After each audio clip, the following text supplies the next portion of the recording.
ओम शांति ओम शांति। 26/5/25 महावाक्य बाबा कहिछन्ति, मिठे बच्चे तुममानंकु उत्तम संग करिबाको हेब।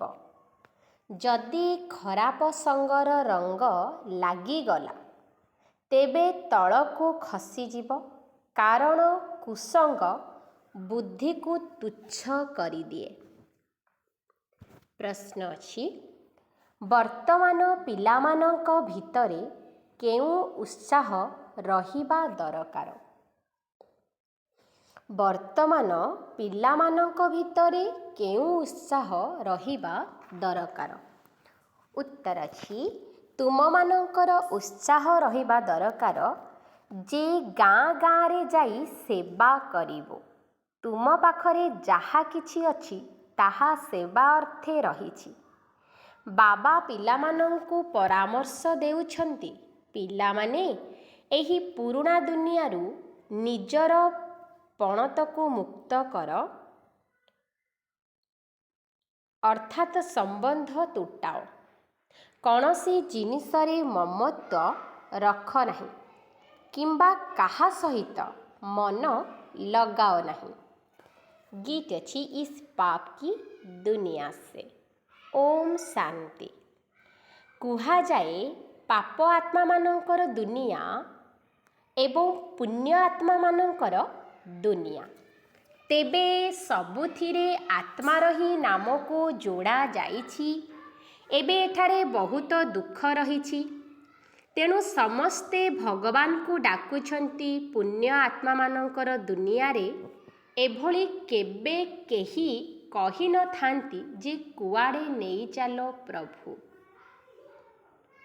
तुमे पिलामाने जानिछ जे आमको एबे कौनसी पंडित किंबा सन्यासी किंबा शास्त्रवादी सुनाउ नाहांती। ये निजे मध्य कहउछन्ति जे मु एही ज्ञान जानि नथिली, रामायण आदि शास्त्र तो बहुत पढ़ुथिली, बाकी एही ज्ञान मु निजे तुममानंकु सुनाउछि एवं ये ब्रह्मा मध्य सुनुछन्ति। वर्तमान एहा हेला पाप आत्मा मानंकर दुनिया। पुण्य आत्मा मानंक पाई केवल एतिकी कहिबे जे एमाने एहिठारे ही जन्म नेइथिले, बास एही भଳି कही कही शिवंकर मध्य पूजा करी चालिछन्ति। तुमे पिलामाने एबे काहार पूजा करिब? तुमे जानुछ जे सबुठारु उच्च भगवान शिव अटंती। से हेले आज्ञाकारी पिता, टीचर एवं आज्ञाकारी गुरु। साथिरे घर को नहीं जिबार ग्यारेंटी अन्य कौनसी गुरु माने देई पारिबे नाही। ताहा मध्य सेमाने कौन समस्तंको अर्थात सारा विश्वर आत्मा मानंको नहीं जाई पारिबे?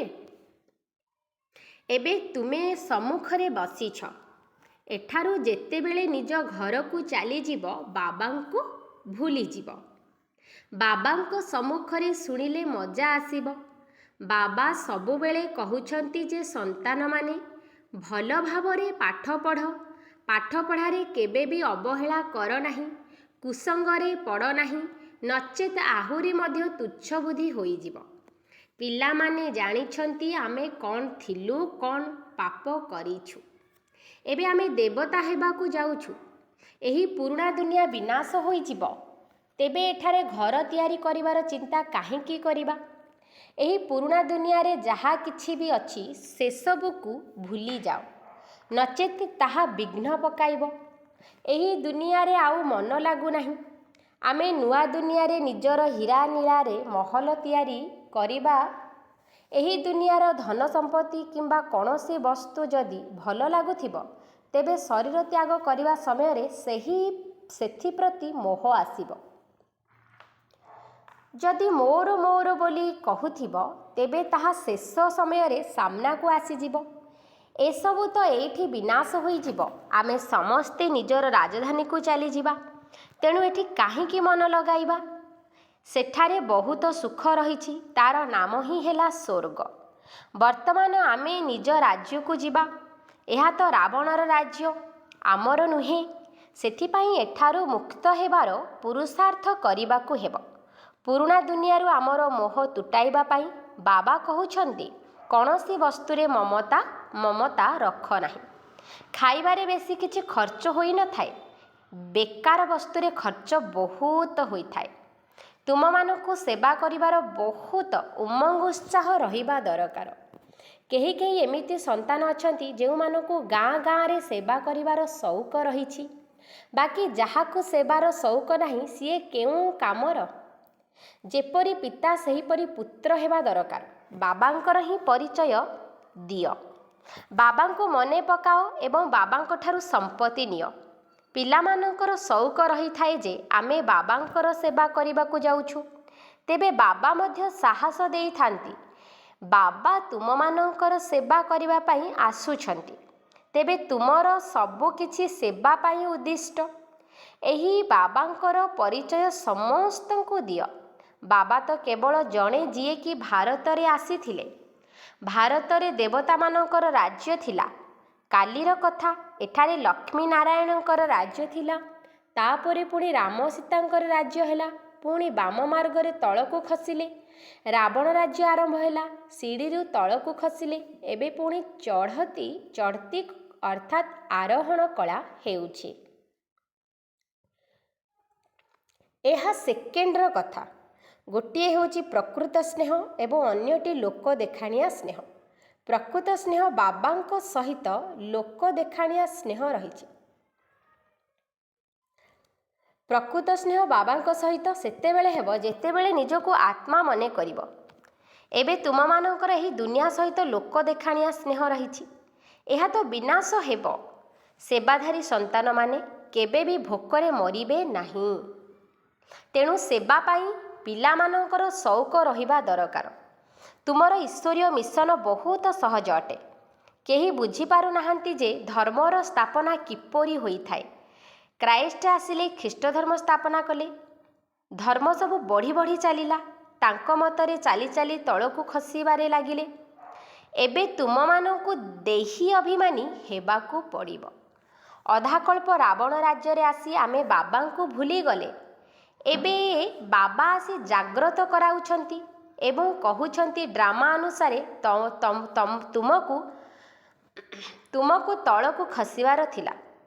ତୁମର କୌଣସି ଦୋଷ ନାହିଁ। ରାବଣ ରାଜ୍ୟରେ ଦୁନିଆର ଅବସ୍ଥା ଏଭଳି ହୋଇଥାଏ।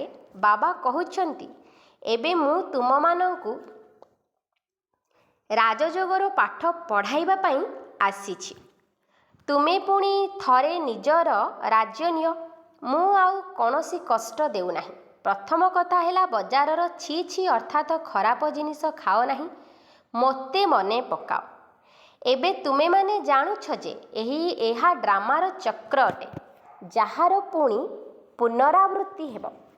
ତୁମର ବୁଦ୍ଧିରେ ଡ୍ରାମାର ଆଦି ମଧ୍ୟ ଅନ୍ତର ଜ୍ଞାନ ରହିଛି, ଯେଉଁ ଜ୍ଞାନକୁ ତୁମେମାନେ କାହାକୁ ମଧ୍ୟ ବୁଝାଇ ପାରିବ। ପ୍ରଥମତଃ ବାବାଙ୍କର ସ୍ମୃତି ରହିବା ଦରକାର।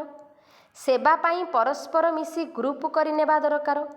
ମାତାମାନେ ମଧ୍ୟ ସେବା କରିବା ପାଇଁ ବାହାରିବା ଦରକାର। ଏଥିରେ ଡରିବାର କିଛି କଥା ନାହିଁ। ଚିତ୍ର ଆଦି ସବୁ ତୁମକୁ ମିଳିବ। ତୁମ ଦ୍ୱାରା ସେବା ବହୁତ ହେବ। କହିବେ, ଆପଣମାନେ ଚାଲି ଯାଉଛନ୍ତି, ପୁଣି ଆମକୁ କିଏ ଶିଖାଇବ? କୁହ, ଆମେ ସେବା କରିବା ପାଇଁ ପ୍ରସ୍ତୁତ ଅଛୁ। ଘରର ବ୍ୟବସ୍ଥା କର। ତୁମେମାନେ ଅନେକଙ୍କର କଲ୍ୟାଣର ନିମିତ୍ତ ହୋଇଯିବ। ବାବା ସେବା ପାଇଁ ଉମଙ୍ଗ ଉତ୍ସାହ ଦେଉଛନ୍ତି। ପିଲାମାନଙ୍କ ଭିତରେ ସାହସ ରହିଲେ ସେବା ମଧ୍ୟ ବଢ଼ିଥାଏ। ଏହା କୌଣସି ମେଳା ନୁହେଁ ଯେ 10-15 ଦିନ ମେଳା ଚାଲିବ ପୁଣି ବନ୍ଦ ହୋଇଯିବ। ଏହି ମେଳା ତ ସବୁବେଳେ ଚାଲିଥିବ। ଏଠାରେ ଆତ୍ମାମାନଙ୍କର ପରମାତ୍ମାଙ୍କ ସହିତ ମିଳନ ହୋଇଥାଏ, ଯାହାକୁ ସଚ୍ଚା ମେଳା ଅର୍ଥାତ୍ ପ୍ରକୃତ ମିଳନ କୁହାଯାଇଥାଏ। ତାହା ତ ବର୍ତ୍ତମାନ ଚାଲିଛି। ମେଳା ବନ୍ଦ ସେତେବେଳେ ହେବ ଯେତେବେଳେ ସେବା ଶେଷ ହେବ। ଡ୍ରାମା ଅନୁସାରେ ପିଲାମାନଙ୍କୁ ସେବାର ବହୁତ ସଉକ ରହିବା ଦରକାର। ବେହଦ ବାବାଙ୍କ ପାଖରେ ଯେଉଁ ଜ୍ଞାନ ଅଛି ତାହା ପିଲାମାନଙ୍କ ବୁଦ୍ଧିରେ ଅଛି।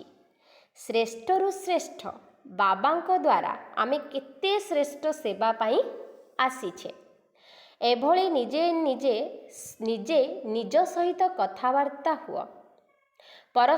ପରସ୍ପର ମଧ୍ୟରେ ସେମିନାର କର। ବାବାଙ୍କଠାରୁ ରାୟ ନେଇ ସେବାରେ ଲାଗିଯାଅ।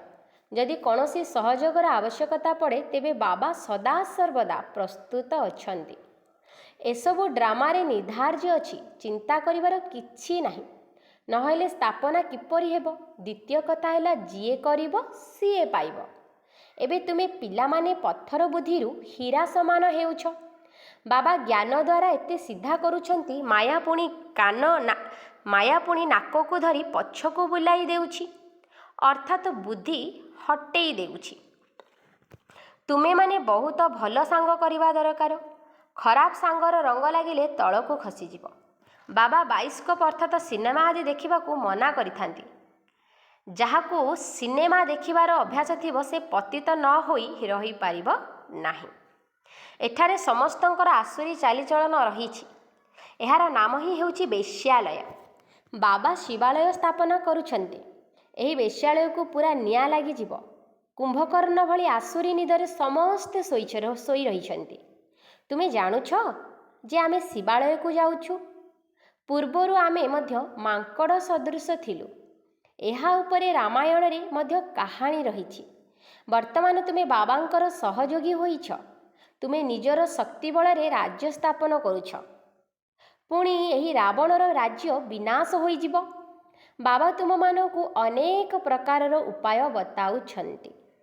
ଯଦି କାହାକୁ ଏହି ଜ୍ଞାନର ଦାନ ଦେବ ନାହିଁ ତେବେ ଫଳ କିପରି ମିଳିବ? ପ୍ରଥମେ 10-15 ଜଣଙ୍କୁ ରାସ୍ତା ଦେଖାଅ, ଅର୍ଥାତ୍ ବାବାଙ୍କର ସନ୍ଦେଶ ଦିଅ। ତାପରେ ଯାଇ ଖାଇବା ଉଚିତ। ପ୍ରଥମେ ଶୁଭ କାର୍ଯ୍ୟ କରି ଆସ। ଏଥିରେ ହିଁ ତୁମର କଲ୍ୟାଣ ରହିଛି। କୌଣସି ବି ଦେହଧାରୀକୁ ମନେ ପକାଅ ନାହିଁ। ଏହା ତ ପତିତ ଦୁନିଆ। କେବଳ ପତିତ ପାବନ ବାବାଙ୍କୁ ହିଁ ମନେ ପକାଅ। ତେବେ ଯାଇ ପାବନ ଦୁନିଆର ମାଲିକ ହୋଇପାରିବ। ତୁମର ଅନ୍ତମତି ସ୍ୱଗତି ହୋଇଯିବ। ତେଣୁ କାହାକୁ ନା କାହାକୁ ସନ୍ଦେଶ ଶୁଣାଇଲା ପରେ ଯାଇ ଖାଦ୍ୟ ଖାଇବା ଦରକାର। ତୁମେ ସମସ୍ତଙ୍କୁ ଏହି ସନ୍ଦେଶ ଦେଇ ଚାଲ ଯେ ବାବାଙ୍କୁ ନିରନ୍ତର ମନେ ପକାଇଲେ ଏପରି ଶ୍ରେଷ୍ଠ ହୋଇଯିବ। ଆଚ୍ଛା, ମିଠା ମିଠା ଶିକିଲଧି ସନ୍ତାନମାନଙ୍କ ପ୍ରତି ମାତା ପିତା ବାପଦାଦାଙ୍କର ମଧୁର ସ୍ନେହ ସମ୍ପନ୍ନ ଶୁଭେଚ୍ଛା ଏବଂ ସୁପ୍ରଭାତ। ଆତ୍ମିକ ପିତାଙ୍କର ଆତ୍ମିକ ସନ୍ତାନମାନଙ୍କୁ ନମସ୍ତେ। ଆମ ଆତ୍ମିକ ସନ୍ତାନମାନଙ୍କର ଆତ୍ମିକ ବାପଦାଦାଙ୍କୁ ନମସ୍ତେ ନମସ୍ତେ ନମସ୍ତେ। ରାତ୍ରି କ୍ଲାସ୍ 17/3/68। କେବେ ବି ଯଦି କୌଣସି ଭାଷଣ ଆଦି କରିବାକୁ ଯାଉଛ ତେବେ ପରସ୍ପର ମିଶି 2-4 ଥର ଅଭ୍ୟାସ କର। ତେବେ ନୂଆ ପଏଣ୍ଟ ଯୋଡ଼ି ଠିକ୍ ଭାବରେ ପ୍ରସ୍ତୁତ କର। ତେବେ ଶୁଦ୍ଧ ଭାଷଣ କରିପାରିବ। ମୂଳ ଗୋଟିଏ କଥା ଉପରେ, ଗୀତାର ଭଗବାନଙ୍କ ଉପରେ ହିଁ ଯଦି ତୁମେ ବିଜୟ ପ୍ରାପ୍ତ କରିପାରିଲ ତେବେ ସବୁ କଥାରେ ବିଜୟ ପ୍ରାପ୍ତ କରିପାରିବ। ଏଥିପାଇଁ ତୁମକୁ ଏହିଭଳି ଆଲୋଚନା ଚକ୍ର ଇତ୍ୟାଦି କରିବାକୁ ପଡ଼ିବ।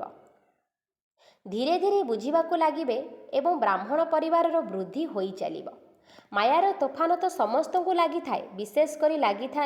ବିଶେଷ କରି ଲେଖିଥାନ୍ତି ଯେ ବାବା ମୁଁ କାମ ବିକାରର ଚାପୁଡ଼ା ଖାଇଲି।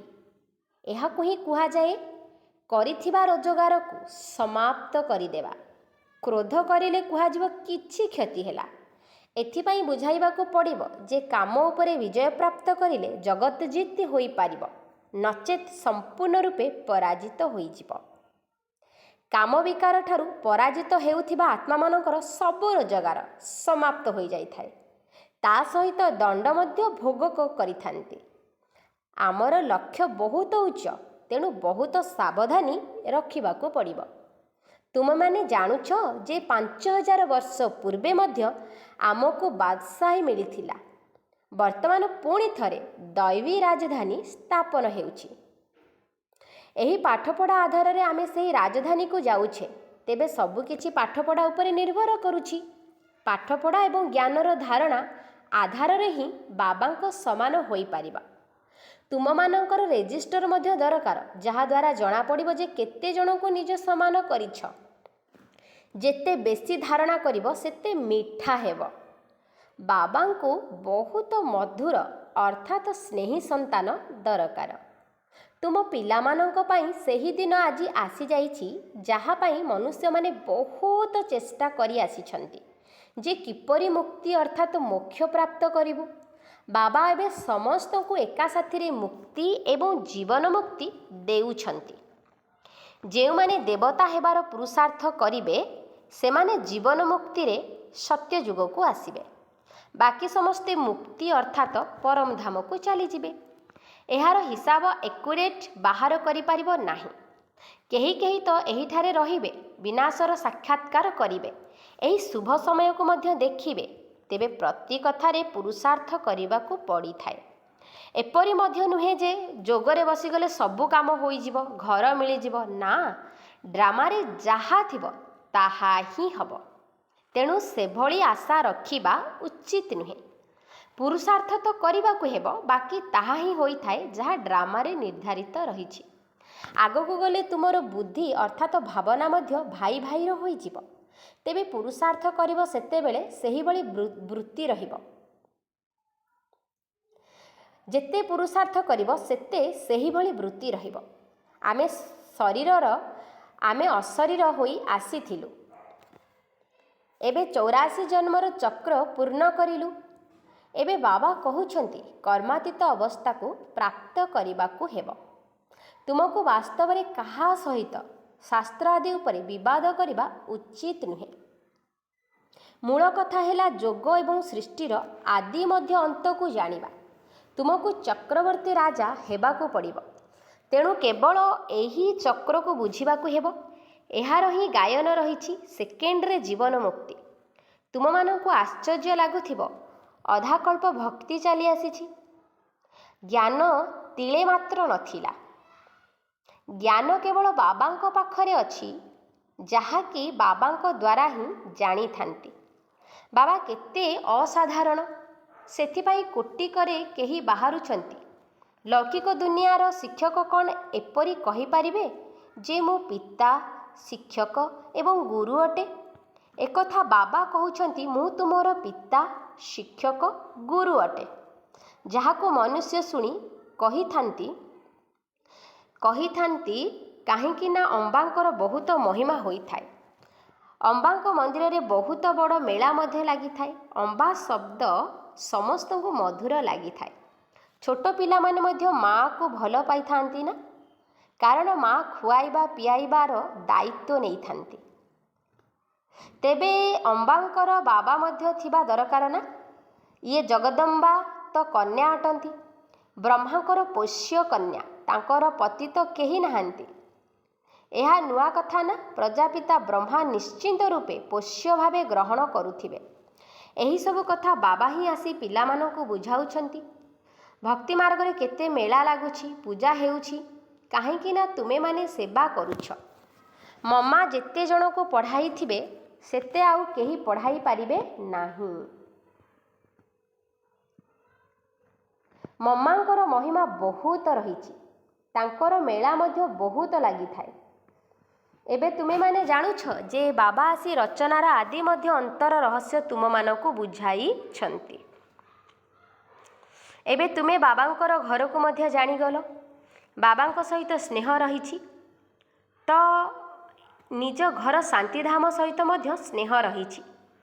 ଏହି ଜ୍ଞାନ ତୁମକୁ ଏବେ ମିଳୁଛି। ଏହି ପାଠପଢ଼ା ଦ୍ୱାରା କେତେ ପ୍ରାପ୍ତି ହୋଇଥାଏ। ତେଣୁ ଖୁସି ହେବା ଦରକାର ନା? ତୁମେମାନେ ବହୁତ ସାଧାରଣ, ଦୁନିଆକୁ ଜଣା ନାହିଁ ଯେ ବାବା ଆସି ତୁମମାନଙ୍କୁ ଏହି ଜ୍ଞାନ ଶୁଣାଉଛନ୍ତି। ବାବା ଆସି ସବୁ ନୂଆ ନୂଆ କଥା ପିଲାମାନଙ୍କୁ ଶୁଣାଇଥାନ୍ତି। ଏହି ବେହଦର ପାଠପଢ଼ା ଦ୍ୱାରା ନୂଆ ଦୁନିଆର ସ୍ଥାପନା ହୋଇଥାଏ। ପୁରୁଣା ଦୁନିଆରୁ ବୈରାଗ୍ୟ ଆସିଯାଇଥାଏ। ଏବେ ଜ୍ଞାନର ଖୁସି ବା ନିଶା ରହିଥାଏ। ଏବେ ବାବାଙ୍କୁ ଏବଂ ଘରକୁ ମନେ ପକାଅ। ଘରକୁ ତ ସମସ୍ତଙ୍କୁ ଯିବାକୁ ପଡ଼ିବ। ବାବା ତ ସମସ୍ତଙ୍କୁ କହିବେ ନା, ପିଲାମାନେ ମୁଁ ତୁମକୁ ମୁକ୍ତି, ଜୀବନ ମୁକ୍ତିର ବର୍ଷା ଦେବା ପାଇଁ ଆସିଛି। ପୁଣି ତୁମେମାନେ ଭୁଲି ଯାଉଛ କାହିଁକି?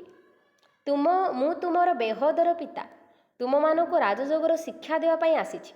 ତେବେ କ'ଣ ତୁମେମାନେ ଶ୍ରୀମତରେ ଚାଲିବ ନାହିଁ? ଯଦି ଶ୍ରୀମତ ଅନୁସାରେ ନ ଚାଲିବ ତେବେ ବହୁତ କ୍ଷତି ହୋଇଯିବ।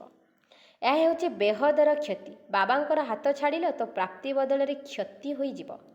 ଆଚ୍ଛା, ଶୁଭରାତ୍ରି। ଓମ୍ ଶାନ୍ତି। ଧାରଣା ପାଇଁ ମୁଖ୍ୟ ସାର। ପଏଣ୍ଟ ନମ୍ବର 1 ଅଛି, ଏହି ଦୁନିଆରେ ଯାହା କିଛି ଅଛି ସେଗୁଡ଼ିକୁ ଭୁଲିଯିବାକୁ ହେବ। ବାବାଙ୍କ ସମାନ ଆଜ୍ଞାକାରୀ ହୋଇ ସେବା କରିବାକୁ ହେବ। ସମସ୍ତଙ୍କୁ ବାବାଙ୍କର ପରିଚୟ ଦେବାକୁ ହେବ। ପଏଣ୍ଟ ନମ୍ବର 2 ଅଛି, ଏହି ପତିତ ଦୁନିଆରେ ନିଜକୁ ଖରାପ ସଙ୍ଗରୁ ରକ୍ଷା କରିବାକୁ ହେବ। ବଜାରର ଖରାପ ଖାଦ୍ୟ ଖାଇବାର ନାହିଁ କିମ୍ବା ବାଇସ୍କୋପ ଅର୍ଥାତ୍ ସିନେମା ଦେଖିବାର ନାହିଁ। ବରଦାନ। ତ୍ରିକାଳଦର୍ଶୀ ସ୍ଥିତି ଦ୍ୱାରା ବ୍ୟର୍ଥର ଖାତାକୁ ସମାପ୍ତ କରୁଥିବା ସଦା ସଫଳତା ମୂରତ ହୁଅ। ତ୍ରିକାଳଦର୍ଶୀ ସ୍ଥିତି ଦ୍ୱାରା ବ୍ୟର୍ଥର ଖାତାକୁ ସମାପ୍ତ କରୁଥିବା ସଦା ସଫଳତା ମୂରତ ଭବ। ତ୍ରିକାଳଦର୍ଶୀ ସ୍ଥିତିରେ ସ୍ଥିତ ହେବାର ଅର୍ଥ ହେଲା ପ୍ରତ୍ୟେକ ସଂକଳ୍ପ, ବାଣୀ ବା କର୍ମ କରିବା ପୂର୍ବରୁ ଚେକ୍ କରିବା ଯେ ଏହା ବ୍ୟର୍ଥ ଅଟେ ବା ସମର୍ଥ ଅଟେ। କାରଣ ବ୍ୟର୍ଥ ଗୋଟିଏ ସେକେଣ୍ଡରେ ପଦ୍ମାଗୁଣ କ୍ଷତି କରାଇଥାଏ ଏବଂ ସମର୍ଥ ଗୋଟିଏ ସେକେଣ୍ଡରେ ପଦ୍ମାଗୁଣା ରୋଜଗାର କରାଇଥାଏ। ତେଣୁ ଗୋଟିଏ ସେକେଣ୍ଡର ବ୍ୟର୍ଥ ମଧ୍ୟ ରୋଜଗାରରେ ବହୁତ କ୍ଷତି କରାଇ ଦେଇଥାଏ, ଯାହାଦ୍ୱାରା ଜମା କରିଥିବା ରୋଜଗାର ମଧ୍ୟ ଲୁଚି ଯାଇଥାଏ। ସେଥିପାଇଁ ଏକକାଳଦର୍ଶୀ ହୋଇ କର୍ମ କରିବା ପରିବର୍ତ୍ତେ ତ୍ରିକାଳଦର୍ଶୀ ସ୍ଥିତିରେ ସ୍ଥିତ ହୋଇ ପ୍ରତ୍ୟେକ କର୍ମ କର, ତାହା ହେଲେ ବ୍ୟର୍ଥ ସମାପ୍ତ ହୋଇଯିବ ଏବଂ ତୁମେ ସଦାକାଳ ପାଇଁ ସଫଳତା ମୂରତ ହୋଇଯିବ। ସ୍ଲୋଗାନ: ମାନ, ସ୍ୱାଭିମାନ ଏବଂ ସାଧନର ତ୍ୟାଗ ହିଁ ମହାନ ତ୍ୟାଗ ଅଟେ। ମାନ, ସ୍ୱାଭିମାନ ଏବଂ ସାଧନର ତ୍ୟାଗ ହିଁ ମହାନ ତ୍ୟାଗ ଅଟେ। ଅବ୍ୟକ୍ତ ଇସାରା ଆତ୍ମିକ ରାଜକୀୟତା ସହିତ ପବିତ୍ରତାର ବ୍ୟକ୍ତିତ୍ୱକୁ ଧାରଣ କର। ଯେପରି ଦେହ ଏବଂ ଦେହୀ ଦୁଇଟି ଯାକ ଅଲଗା ଅଲଗା ଅଟେ, କିନ୍ତୁ ଅଜ୍ଞାନତା ବଶତଃ ଉଭୟଙ୍କୁ ମିଶାଇ ଦେଉଛନ୍ତି। ମୋରକୁ ମୁଁ ମନେ କରୁଛନ୍ତି ଏବଂ ଏହି ଗୋଟିଏ ଭୁଲ କାରଣରୁ ଏତେ ସବୁ ଦୁଃଖ ଅଶାନ୍ତି ପ୍ରାପ୍ତ କରିଆସିଛନ୍ତି। ସେହିପରି ଅପବିତ୍ରତା ଏହି ବିସ୍ମୃତିର ସଂସ୍କାର, ଯାହାକି ବ୍ରାହ୍ମଣ ଜୀବନର ସଂସ୍କାର ନୁହେଁ, ଶୂଦ୍ର ଜୀବନର ଅଟେ। ଏଗୁଡ଼ିକ ମଧ୍ୟ ମୋର ମନେ କରି ଦେବା କାରଣରୁ ମାୟାର ବଶୀଭୂତ ହୋଇଯାଉଛ ଏବଂ ଦୁଃଖୀ ହେଉଛ। ଆଚ୍ଛା, ଓମ୍ ଶାନ୍ତି। ଓମ୍ ଶାନ୍ତି।